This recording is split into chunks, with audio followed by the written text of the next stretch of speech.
Bismillahirrahmanirrahim. Halo, assalamualaikum warahmatullahi wabarakatuh. Perkenalkan, nama saya Muhammad Haris. Saya kuliah di Universitas Muhammadiyah Sinjai, Fakultas Ilmu Sosial, Ilmu Politik dan Humaniora, dan berjurusan Ilmu Pemerintahan.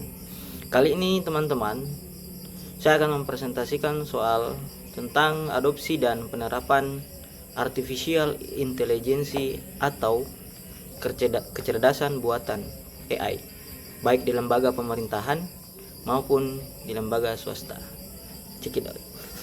Baik, pertama yang diterapkan oleh lembaga pemerintahan itu adalah yang pertama chatbot atau layanan publik INA oleh Kementerian Komunikasi dan Informatika Kominfo. Pemerintahan Indonesia telah mengadopsi kecerdasan buatan dalam berbagai layanan publik. Salah satu contohnya yaitu chatbot INA tadi itu teman-teman, yang dikembangkan oleh Kominfo untuk membantu masyarakat mengakses informasi publik secara cepat dan otomatis. Nah, untuk tugas-tugas chatbot INA ini teman-teman, yaitu dia yang pertama adalah mampu menjawab pertanyaan masyarakat tentang layanan pemerintah. Nah, itulah kelebihan pertama teman-teman. Yang kedua, memberikan informasi resmi dengan cepat dan akurat. Yang ketiga adalah membantu mengurangi beban kerja operator manusia. Nah, itulah antara tugas-tugas utama yang dilakukan oleh chatbot INA ini teman-teman. Nah, kemudian kelebihannya adalah chatbot INA ini adalah dia respon cepat selama 24 jam tanpa batas waktu. Nah, jadi kita tidak lagi dibatasi oleh waktu ketika kita ingin menggunakan chatbot ini teman-teman, karena dia adalah respon cepat 24 jam tanpa batas waktu.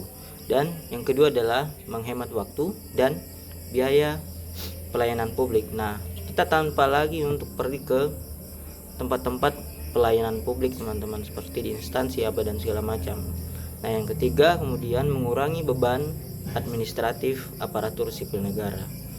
Itulah beberapa kelebihan yang digunakan oleh chatbot INA ini teman-teman. Nah, kemudian ketika terdapat kelebihan, pasti ada kekurangan teman-teman. Yaitu kekurangannya adalah yang pertama adalah kadang kurang akurat memahami konteks percakapan. Nah, itulah yang kekurangan pertama yang dimiliki oleh chatbot INA ini teman-teman. Nah, yang kedua, tidak bisa menjawab pertanyaan kompleks atau yang membutuhkan keputusan manusia. Nah, dia tidak bisa menjawab pertanyaan kompleks teman-teman yang terutama yang dibutuhkan oleh keputusan manusia. Nah, yang ketiga itu adalah bergantung pada koneksi internet dan data yang diperbarui. Nah, itulah beberapa kekurangan yang dapat kita lihat dari chatbot ini teman-teman. Nah, yang kedua kemudian penerapan AI di lembaga swasta. Tadi itu penerapan AI di lembaga pemerintahan teman-teman. Nah, sekarang kita menjelaskan nih penerapan AI di lembaga swasta. Contoh, sistem rekomendasi Tokopedia. Di sektor swasta, Tokopedia sebagai perusahaan elektronik komersi besar di Indonesia telah menerapkan AI rekomendasi sistem atau sistem rekomendasi berbasis kecerdasan buatan atau AI teman-teman. Nah, itulah beberapa sektor swasta, yaitu dia lebih pada ke elektronik komersial gitu. Nah, tugas dari AI di Tokopedia itu adalah memberikan rekomendasi produk yang relevan untuk setiap pengguna. Yang kedua adalah mengoptimalkan tampilan iklan dan promosi sesuai minat dan konsumen. Fungsinya adalah meningkatkan pengalaman pengguna dan meningkatkan penjualan bagi penjual. Nah, itulah kelebihannya teman. Itulah tugas awal dari kecerdasan AI ini dalam Tokopedia itu teman-teman. Nah, yang kemudian adalah kelebihan gitu. Kelebihan membuat pengguna menemukan produk lebih cepat, meningkatkan kepuasan pelanggan dan efektivitas penjualan. Yang ketiga, mengoptimalkan strategi pemasaran digital. Nah, itu tadi kelebihan-kelebihan yang dimiliki oleh kecerdasan buatan itu tadi teman-teman. Nah yang terakhir adalah kekurangan gitu. Nah tentu kekurangan pasti kita katakan di awal tadi pasti ada teman-teman, yaitu adalah yang pertama rentan terhadap pelanggaran privasi data pengguna. Yang kedua adalah AI bisa bias terhadap perilaku lama sehingga sulit menampilkan produk baru. Yang ketiga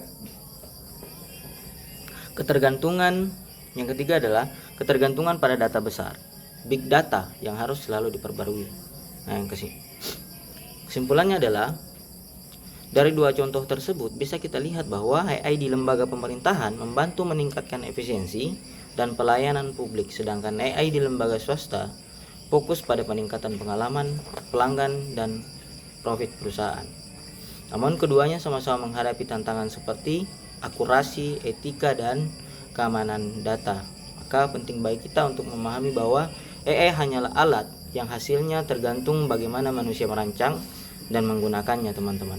Maka gunakanlah AI dengan sebaik-baiknya dengan kemampuan-kemampuan yang kita miliki, dan sebagai kita jelaskan bahwa AI adalah sebagai alat untuk membantu untuk bisa memajukan apa yang kita perbuat di dunia realita teman-teman. Maka dari itu pergunakanlah AI dengan sebaik mungkin. Terima kasih, mungkin itu saja yang saya buat. Semoga teman-teman mengerti dan paham. Thank you.